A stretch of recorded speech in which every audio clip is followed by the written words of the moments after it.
Assalamualaikum warahmatullahi wabarakatuh. Selamat malam semuanya. Bahwa saya sampaikan, saya ucapkan terima kasih. Hari ini saya berada di Jogja, itu menerima penghargaan dari 5 pilar media. Dan sebelumnya saya sampaikan bahwa saya sebagai wali kota Cimahi menyampaikan kepada rekan-rekan media semuanya bahwa CV saya ataupun memiliki riwayat hidup saya, dan saya adalah dilahirkan di Bantul, Yogyakarta pada tahun 1961 ya. Kemudian bahwa saya dilahirkan di Bantul, kemudian sekolah SD, SMP sampai SLTA berada di Yogyakarta. Kemudian tahun 81 saya lulus SLTA, kemudian berangkatlah saya ke Jawa Barat untuk mengadukan nasib kehidupan ada di Jawa Barat. Pada saat itu tahun 81 saya berangkat, kemudian bekerja di salah satunya di IPTN atau PTDI. Kemudian tahun 1983 saya mendaftarkan menjadi seorang TNI dan alhamdulillah lulus TNI Angkatan Darat dan dilantik menjadi seorang Sersan II pada tahun 83. Nah, kemudian setelah selesai pendidikan saya mendapatkan tugas di Subang di Batalion Infanteri 312 Kala Hitam dari tahun 84. Lahir menjadi seorang Sersan II, saya 85 ditugaskan ke daerah operasi Timur Timur tahun 85, 86, 87, 88. Kemudian 89 berada di Mako, kemudian saya disekolahkan sebagai pelatih infanteri. Kemudian tahun 90 saya berangkatkan lagi ke daerah Timur Timur, 90, 91 dan 92 saya pulang kembali. Kemudian saya mengikuti pendidikan secapa. Disitulah saya berada di Jawa Barat, kemudian menjadi seorang perwira bertugas di Kodiklat Angkatan Darat, kemudian terakhir di Pusenit atau Pusat Kesenjataan Infanteri TNI Angkatan Darat. Alhamdulillah saya bertugas di perwira 2 tahun berada di Singapura menjadi ajudan dubes di Singapura. Kemudian 2 tahun menjadi ajudan Menteri Perindustrian Perdagangan pada saat itu Pak Menterinya, dan menjadi ajudan Dankodiklat pada saat itu adalah Dankodiklatnya Bapak Luhut Panjaitan. Kemudian dubesnya dan Menteri Perindustrian Perdagangan adalah Jenderal Luhut Panjaitan. Alhamdulillah saya mengikuti beliau, jejak beliau untuk menjadi seorang sekri maupun ajudan. Kemudian bahwa tahun 2016 saya masih bertugas di Pusat Kesenjataan Infanteri, yang saat itu saya menjadi komandan satuan pendidikan berada di tengah hutan sedang melatih. Tapi ternyata ada pesta demokrasi di pemerintah Kota Cimahi. Disitulah dengan modal bahwa saya pernah menjadi ketua Karang Taruna, ketua LPM, ketua RW, ketua Forum RW, dan saya menjadi juga penasihat Lembaga Cerdas Al-Quran, kemudian menjadi komite sekolah. Alhamdulillah saya dikenal oleh masyarakat dan ternyata saya harus mencalonkan diri menjadi wakil wali kota pada saat itu. Terpaksa kami lakukan, yaitu karena harus pensiun dini. Kami lakukan setelah kami istiqoroh, izin sama anak sama istri diizinkan atau tidak, sehingga kami melaksanakan pensiun dini dan mendaftarkan diri menjadi wakil wali kota saat itu. Alhamdulillah dipercaya masyarakat, dan pada saat itu tahun 2017 dilantik. 2020 saya dilantik kembali menjadi PLT wali kota Cimahi, dan tahun 2022 saya dilantik menjadi wali kota definitif. Kemudian selesai tahun 22, tahun 23, 24, kemudian kemarin 24 mengikuti pilkada kembali. Alhamdulillah masih dipercaya oleh masyarakat untuk memimpin kembali kota Cimahi, yang didampingi wakil saya Aditya Yudhistira, anak muda, potensi, pintar, dan semuanya adalah kolaborasi antara tua yang muda. Itu sekelumit saya, kehidupan saya menjadi seorang TNI, kemudian menjadi wali kota, kepala daerah di kota Cimahi. Walaupun orang Bantul, tetapi ternyata saya sudah 45 tahun berada di Cimahi. Selama tugas saya di TNI, kemudian saya tinggal di Cimahi. Alhamdulillah sampai saat ini kami baik-baik saja di sana dan menangani kehidupan di kota Cimahi, yang mana Cimahi hanya 40 km, kemudian penduduknya hampir 600.000. Ada 23 etnis dari Sabang sampai Merauke ada, tetapi semuanya adalah damai, rukun. toleransi ke depan dikedepankan oleh kita semua, sehingga kondusif di Cimahi adalah berjalan dengan sebaik-baiknya. Itu salah satunya adalah bagaimana kita tentang tadi riwayat hidup saya, kemudian bagaimana menjadi seorang wakil wali kota, menjadi wali kota. Kenapa tujuan wali kota adalah amanah? Jabatan itu hanya titipan, tetapi kita tugasnya adalah melayani masyarakat. Saya mengabdikan di TNI 35 tahun tanpa cacat. Kemudian saya mengabdikan diri menjadi wali kota maupun wakil wali kota yang hanya per 5 tahun. Jangan sampai kita menjadi pengkhianat apabila dalam 5 tahun saja kita berlaku yang tidak baik. Tetapi alhamdulillah kami dibekali sejak dari TNI, kita diberikan ilmu kepemimpinan, baik kepemimpinan staf maupun kepemimpinan lapangan. Itu modal dasar sebagai seorang pemimpin untuk bisa menjadi pemimpin di lapangan maupun di staf. Nah, disitulah modal dasar kita yang dengan disiplin, kerja keras, kemauan keras, itu adalah modal dasar untuk menjadi seorang pemimpin, sehingga menjadi keberhasilan bagi kita semua.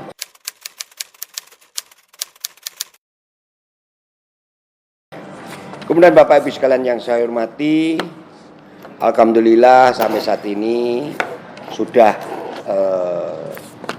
periode kedua ini menjadi 9 bulan saya mengabdi menjadi wali kota Cimahi. Ya, menjadi wali kota Cimahi, mudah-mudahan kami bisa membangun kota Cimahi yang lebih baik, karena tidak ada sumber daya alam, tetapi yang adalah ada sumber daya manusia.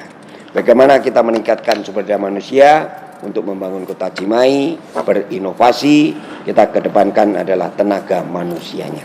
Ini yang berada di kota Cimahi, insya Allah saya melaksanakan tugas amanah itu adalah pelayanan masyarakat. Itu paling utama. Jangan sampai kita 35 tahun berjuang mengabdikan kepada masyarakat, bangsa dan negara, dan jangan berkhianat hanya dengan waktu yang 5 tahun. Itu prinsip bagi saya. Dan semuanya adalah amanah. Rezeki itu adalah Tuhan Allah yang mengatur, dan semuanya harus bersyukur dan banyak bertawakal apa yang telah diberikan kepada kita semuanya, sehingga kita bisa menjalankan tugas dengan sebaik-baiknya. Semuanya sudah ada garisnya, dan semuanya kita hanya menjalankan. Tidak tahu kita akan menjadi wali kota, tidak tahu kita akan menjadi wakil wali kota, tidak tahu kita akan menjadi seorang letnan kolonel. Itu semuanya adalah amanah. Hanya Allah yang tahu. Rezeki ini adalah pemberian dari Allah.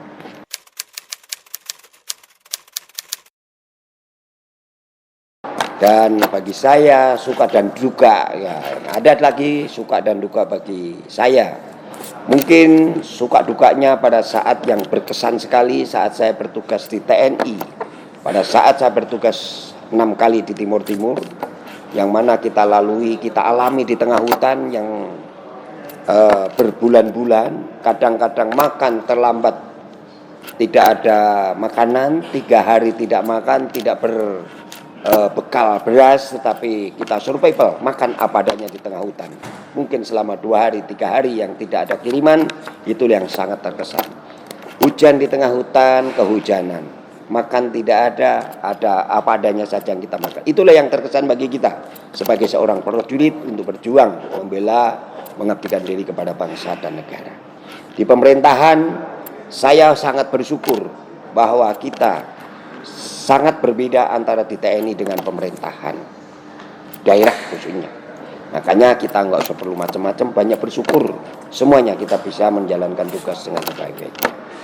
Dan kemudian juga suka dukanya bahwa saya berkomitmen menjadi wali kota itu bagaimana kita bisa melayani masyarakat dengan sebaik-baiknya. Salah satu kita belum berhasil apabila masyarakat masih banyak yang kekurangan. Bagaimana kita harus berupaya pelayanan masyarakat baik, kebutuhan dasar masyarakat harus kita penuhi. Salah satunya adalah pendidikan, kesehatan, infrastruktur yang harus kita jalani untuk kepentingan masyarakat Kota Cimahi. Salah satunya tadi saya katakan, pendidikan tidak boleh tertinggal. Bagaimana anak-anak kita tidak boleh putus sekolah. Itu salah satunya kita bina. Itulah sebagai profesi saya, selain saya menjadi TNI, purnawirawan TNI, saya menjadi pelayan masyarakat, menjadi wali kota. Alhamdulillah, mudah-mudahan itu bisa bekerja sama bisa berhasil apabila kerjasama tim yang kuat. Kita tidak bisa bekerja sendiri, tetapi bisa mengendalikan semua pimpinan bawahan, baik itu pimpinan wali kota, wakil wali kota maupun asisten, termasuk kepala dinas.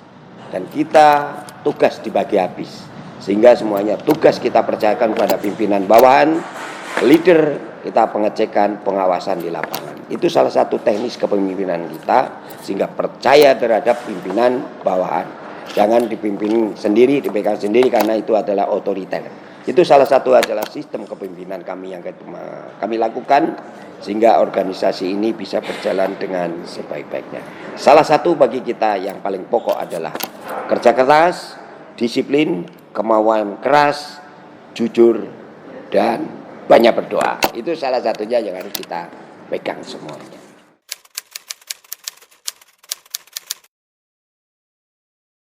Pengabdian saya kepada masyarakat, bahwa pengabdian menurut saya adalah tidak ada habisnya hingga akhir hayat kita nanti, bahwa kita mengabdi kepada masyarakat sampai akhir hayat kita, baik itu di pemerintahan maupun di luar pemerintahan, bahwa kita yang penting adalah bisa berbuat yang terbaik untuk masyarakat dan bisa bermanfaat bagi orang lain. Itu adalah prinsip pegangan dari kita semua.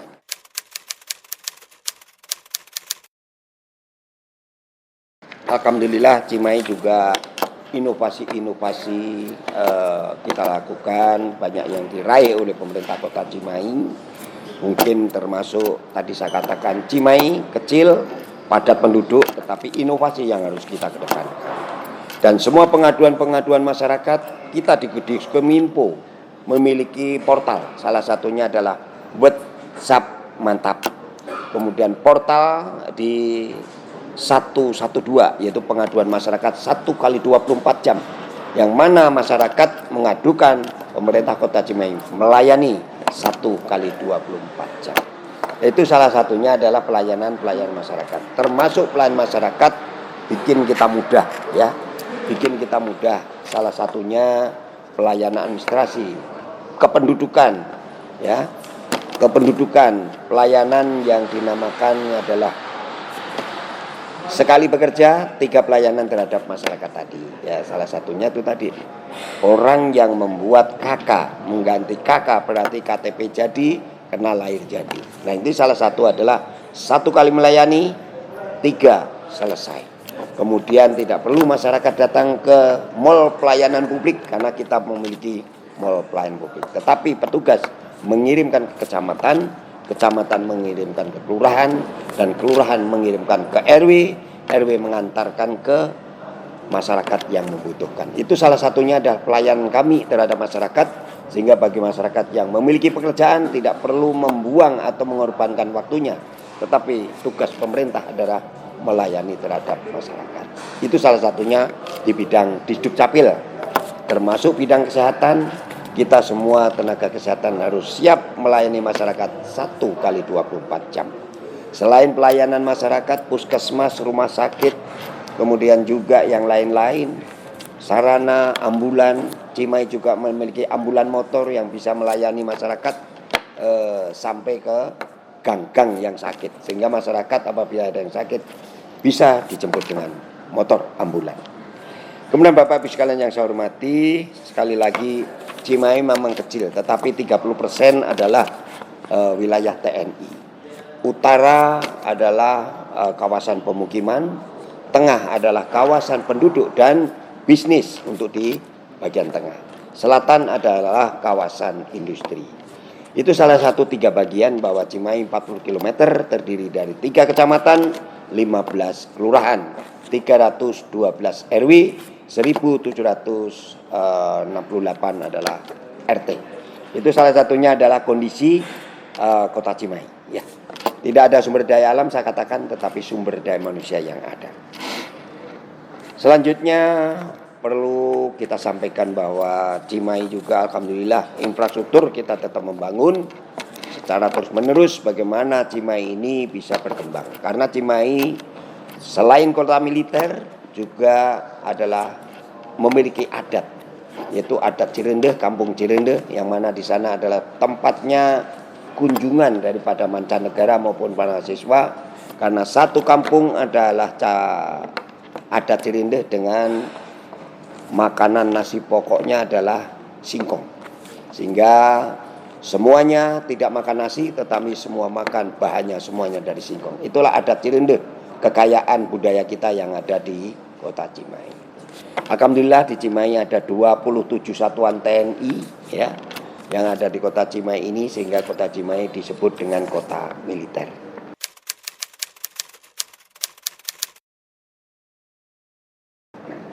Kemudian Bapak Ibu sekalian yang saya hormati, mungkin itu ya termasuk pemuda-pemuda yang sedang kita siapkan agar mudah-mudahan dalam persiapan untuk menyiapkan Indonesia emas di tahun 2045 ini bisa tercapai sejak ini. Mulai dari PAUD, TK dan sebagainya kita siapkan. Stunting kita basmi, bagaimana jangan sampai terjadi stunting di Kota Cimahi. Sehingga benar-benar kita menyiapkan generasi muda, generasi penerus untuk calon pemimpin bangsa di tahun emas 2045 nanti. Kami sangat setuju bagaimana 2045 nanti dipegang oleh generasi penerus dan kaum muda. Sekarang masih kolaborasi tua dengan muda, tetapi insya Allah para pemuda harus siap menjadi seorang pemimpin, baik itu di daerah maupun di pusat. Tetapi saya pesankan bagi generasi muda, tetap kepribadian, etika, sopan santun dan sebagainya, itu adalah jati diri kita semuanya. Sehingga budaya timur sebagai orang Indonesia tetap mengedepankan budaya kita yang etika, sopan dan kepribadian. Itu yang perlu kami sampaikan Bapak Ibu. Terima kasih. Mudah-mudahan kita semuanya selalu dalam lindungan Allah Subhanahu wa taala. Kami akhiri bila taufik wal hidayah. Assalamualaikum warahmatullahi wabarakatuh.